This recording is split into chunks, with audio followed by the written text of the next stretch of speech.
Assalamualaikum warahmatullahi wabarakatuh. Perkenalkan, nama saya Tio Nurmausa, dengan nomor NIM 2892150317. Di video kali ini saya akan mempresentasikan hasil tugas ujian tengah semester yang diampu oleh dosen Ibu Ifah Masrifa SEMMM dengan mata kuliah perilaku organisasi.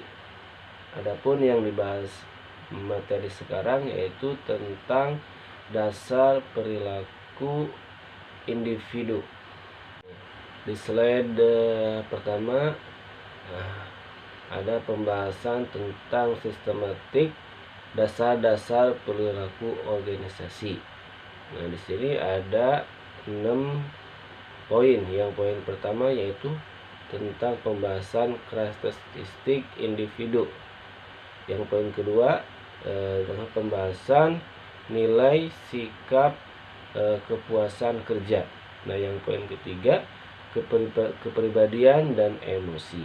Nah, yang poin keempat yaitu tentang persepsi dan pengambilan keputusan individual. Nah, yang poin kelimanya yaitu konsep dasar motivasi. Nah, yang poin terakhir itu poin yang keenam, motivasi dan dari teori sampai aplikasi. Tentang pembahasan karakteristik biografis. Yang poin pertama yaitu usia. Adanya keyakinan atau asumsi bahwa kinerja merosot dengan bertambahnya usia, lepas dari benar atau tidak. Usia 55 tahun ke atas berkembang paling cepat atau di Amerika itu undang-undang Amerika melarang perintah pensiun. Nah, pekerja tidak lagi harus pensiun pada usia 70 tahun.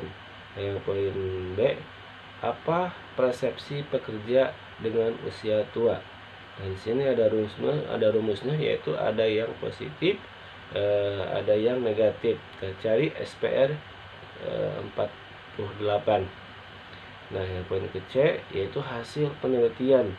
Nah, macam-macam penelitian yaitu yang pertama antara asumsi atau keyakinan dengan hasil penelitian tidak selalu sejalan. Yang keduanya antara usia dan kinerja tidak berhubungan.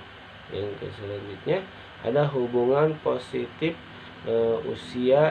antara usia dan kepuasan kerja minimal sampai dengan 60. Nah, yang poin kedua ada jenis kelamin. Banyaknya perdebatan, kesalahan pahaman dan perbedaan persepsi antara pria dan wanita dalam kemampuan problem solving, keterampilan analisis, pendorongan persaingan, motivasi, sosialitas, kemampuan belajar. Nah, yang B-nya hasil penelitian tidak ada perbedaan dalam produktivitas kerja. Nah, jenis kelamin tidak terbukti mempengaruhi kepuasan kerja. Nah, tidak ada perbedaan dalam tingkat keabsenan dan pengunduran diri kecuali Amerika Utara. Wanita lebih banyak absen daripada pria. Terkait dengan budaya setempat, wanita lebih bertanggung jawab dalam rumah tangga dan keluarga. Nah, yang poin ketiga status perkawinan. Belum banyak penelitian dalam status perkawinan pada produktivitas.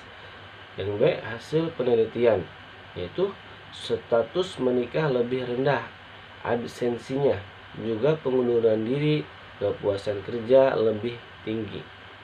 Yang poin keempat, masa kerja. Ada hubungan positif antara senioritas dan produktivitas kerja, juga dengan absenan, juga dengan pengunduran diri, masa kerja dan kepuasan kerja juga saling berkaitan positif.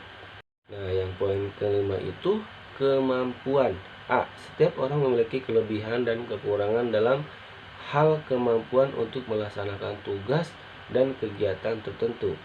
Yang poin ke B, penting. Bagaimana mengetahui kemampuan tersebut dan menggunakannya untuk pekerja yang lebih baik. Nah, yang poin C, pengertian kemampuan, kapasitas individu untuk melaksanakan tugas dalam pekerjaan tertentu. Ini yang poin ke-6, kemampuan fisik.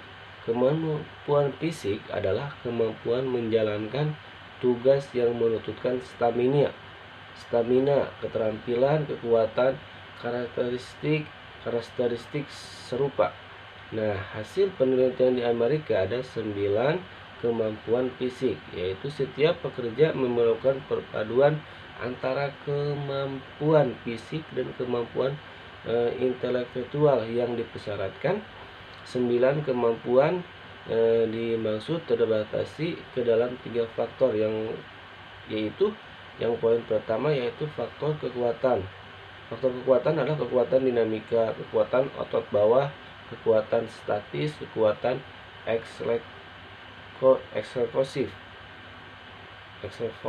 Yang poin kedua yaitu faktor fleksibilitas, yaitu kekuatan jangkauan, kekuatan dinamika. Nah, yang terakhir poin ketiga yaitu faktor lain, yaitu koordinasi tubuh, keseimbangan. Nah, yang poin ketujuh, pembelajaran. A, pengertian setiap perubahan perilaku yang relatif permanen yang terjadi sebagai hasil dan pengalaman. Nah, yang B ada 3 hal, yaitu yang poin pertama perubahan, yang kedua permanen, yang ketiga perilaku. Nah, yang poin C, bagaimana kita belajar? Ada 3 teori belajar. Yang pertama yaitu classing conditioning, yaitu pengkondisikan klasik atau disebut. Yang keduanya operant conditioning, yaitu yang disebut pengkondisian operan. Yang ketiga yaitu social learning, yaitu pembelajaran sosial. Pembahasan tentang yang poin pertama yaitu classing conditioning atau bisa disebut pengkondisian klasik.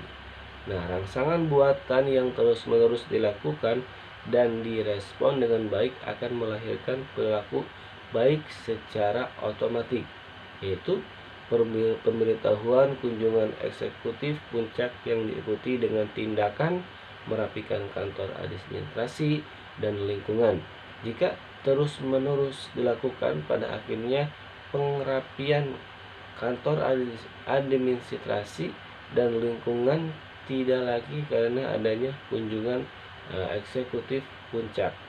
Yang poin kedua, operant conditioning, yaitu bisa disebut pengkondisian operan, memberikan penghargaan atau hadiah atas perilaku yang diperintahkan terus-menerus oleh karyawan, atau diberi sanksi tegas dan cepat untuk tindakan yang menyimpang. Yang ketiga itu poin social learning, yaitu pembelajaran sosial, belajar melalui pengamatan atau pengalaman langsung otodidak. Di sini akan membahas tentang 4 cara pembentukan perilaku. Yang pertama, kekuatan positif. Misalnya, memuji karyawan yang menyelesaikan pekerjaan dengan baik. Yang kedua, penguatan negatif. Misalnya, menghentikan sesuatu yang tidak menyenangkan. Yang ketiga, hukuman. Misalnya, sanksi untuk perilaku yang menyimpang. Yang keempat, pemusnahan, yaitu misalnya penghapusan penguatan, ada saja yang mempertahankan. D, macam-macam kemampuan. Kemampuan intelektual, kemampuan numerik, kemampuan pemahaman verbal, kecepatan perseptual, penalaran induktif, penalaran deduktif, visualisasi ruangan memori. E, para peneliti mengembangkan multi intelijensia yang meliputi kecerdasan kognitif, kecerdasan sosial, kecerdasan emosional, dan kecerdasan budaya. Penelitian ini sangat prospektif.